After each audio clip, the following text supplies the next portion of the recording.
بسم الآب والابن والروح القدس الإله الواحد آمين.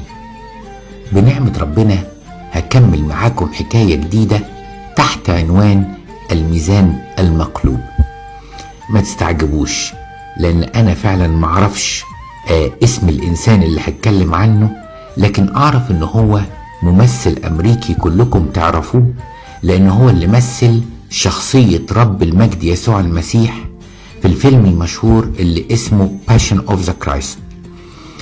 الراجل ده الحقيقة كان ممثل، عمل أفلام كتيرة قبل ما يمثل الفيلم الديني ده، وعلشان الراجل ده كان معروف وقسمات وجهه شافها المخرج ان دي أكبر قسمات وجه تشابه المسيح، فهو اختاره. وتعرف ان في مخرج اسمه ميل جيبسون هيعمل الفيلم ده اللي كلنا شفناه تقريبا.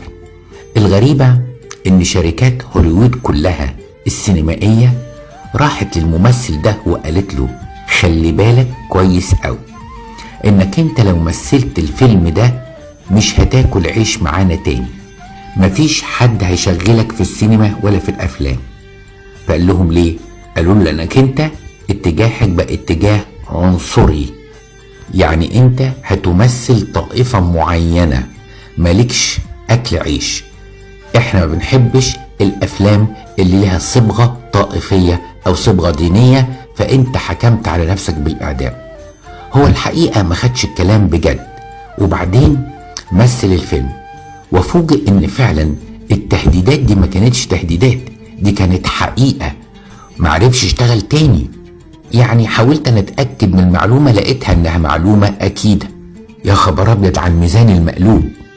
صوروا شركات سينمائية تفتخر شعار الرينبو او قوس قزح اللي يمثل الشذوذ الجنسي بقى شعارها وبترفعه شهر كل سنة.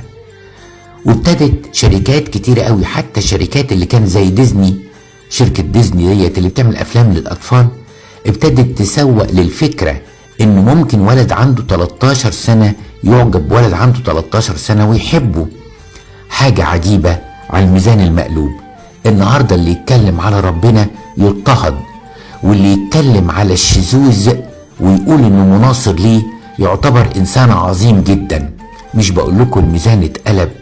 يا ترى الى اي مدى ربنا هيفضل صابر ومحتمل وشايف العالم كله بيتحول لسدوم وعمورة؟ انا مش عايز اعلق، لكن عايز اقول لك ادي العالم اللي احنا عايشين فيه ازاي بقى ميزانه مقلوب. انا اسف ان القصص دي ممكن تكون مش حلوة، بس بقت واقع حوالينا، لان ليا غرض في الاخر هقوله من الكلام ده. صباح الخير.